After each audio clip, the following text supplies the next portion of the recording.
back to this week's segment of Inside the Pride. I'm Lily Ragland. And I'm Carter Welch, and this week we have national champion Phil Buckets interviewing the women's soccer team.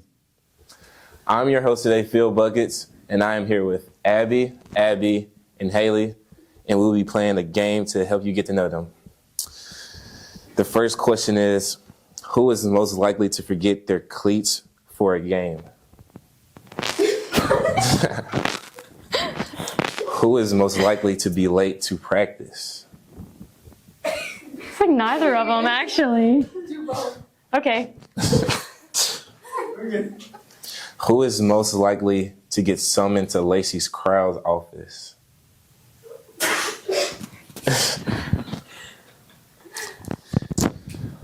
And this is Addie, Sophia, and Rachel.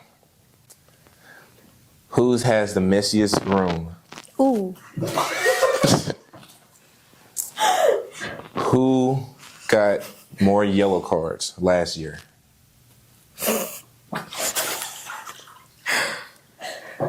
Who argues the most with the referees? Who takes longer to get ready on game day? Who is most likely to become a millionaire?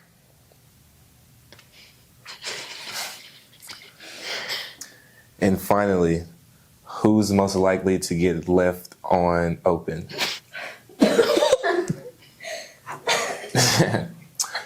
And this concludes our mic'd up section for the women's soccer team. Thank you for watching. The volleyball team defeated Central Baptist in 3 close sets, 28-26, 26-24, and 25-23.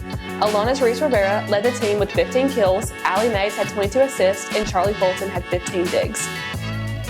The women's soccer team added another win in the win column after defeating Bruton Parker 3-0 at home on Saturday. Ellie Wood scored the first goal early on in the 5th minute of the game.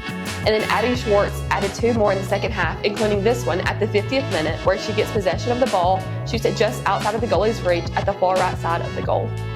I think it was a really good win for us. I think we really needed this win. I feel like we played very well throughout the entire game. Our passing was a whole lot better today than it has been. We were making the runs, and we eventually got on top for it. Men's soccer continued their undefeated season with a 2-0 win over Bruton Parker at home on Saturday as well.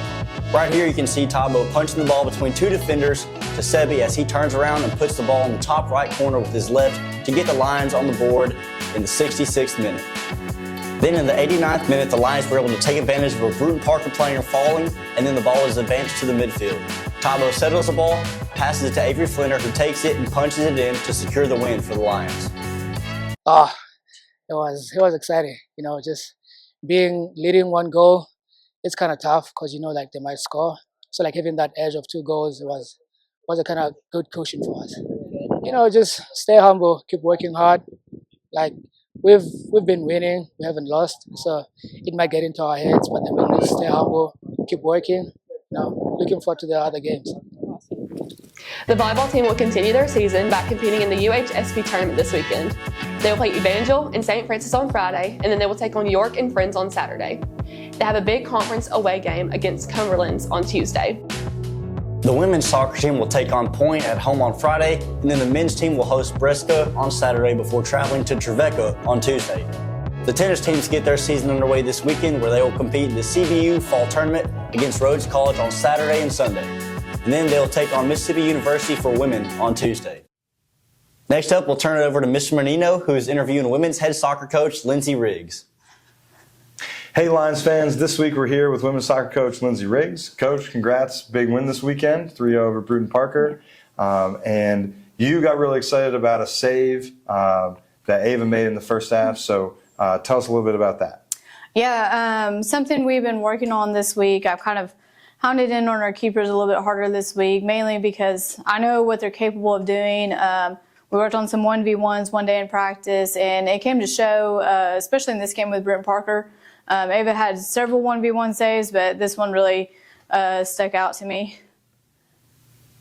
All right, so we can kind of see Bruton Parker gets it in through our back line here. They advance the pass. Go ahead and push play. Advance the pass in, and that's where I love that decision from Ava. We could see her right then. She didn't even hesitate to come off her line. Like I said, that was something we really worked on this week, is just being confident in the play, really. And so she's coming out full speed ahead, and we're able to come down, get the tackle there, and then win the ball, and we're back in possession with it. All right. Well, hey, thank you, Coach. Thanks for giving us some insight into your team and what you're working on at practice, and good luck moving forward. Thank you. I'm Carter Welch. And I'm Lily Ragland. Thank you for watching this week's episode of Inside the Pride. We want to thank you for watching Inside the Pride. If you enjoyed this episode, make sure you give it a thumbs up and subscribe to the Lion Digital Network channel on YouTube. We also want to encourage you to go to @FHU Lions and make sure that you follow us on every social media platform. And finally, if you're interested in supporting us through Lionbackers or Director Circle, there's an informational video, and there's also a link in the description below. We'd invite you to go check that out. Thanks for tuning in today. Go Lions.